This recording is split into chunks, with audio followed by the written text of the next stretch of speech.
নমস্কার বন্ধুরা, আজকে আমরা এসেছি বড় কাচারিতে কুট্টুসের পুজো দিতে।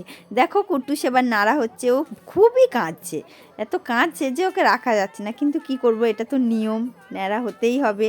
তাই ওকে এখন ন্যাড়া করাচ্ছে, সবাই ওকে সান্ত্বনা দিচ্ছে, কিন্তু ও কোনো কথাই শুনছে না, ভয়ও পাচ্ছে। নাড়া হচ্ছে, ন্যাড়া করার পরে স্নান সেরে রেডি হবে এবার কুট্টুস সোনা।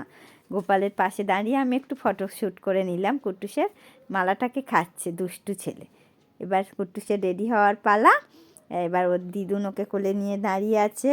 তারপরে কুট্টুসে সাজিয়ে গুজিয়ে পুজোর দিকে রওনা হব।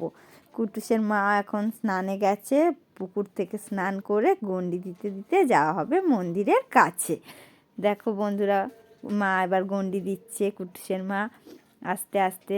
কুট্টুস যাচ্ছে, পিছনে আমাদের গোপাল যাচ্ছে, বাজনা যাচ্ছে, প্রচুর ভিড় হয়েছে। এই হচ্ছে বাবা বড় কাচারির মন্দির, এই গাছটা হচ্ছে দেবতা, একে ঘিরেই এত কিছু, খুব জাগ্রত ঠাকুর এটা। এখানে যে যা মানত করে সবার মনের আশা কামনা পূরণ হয়। মন্দিরটাতে এত ভিড় হয়েছে যে কেউ যেতেই পারছে না। ধন্যবাদ।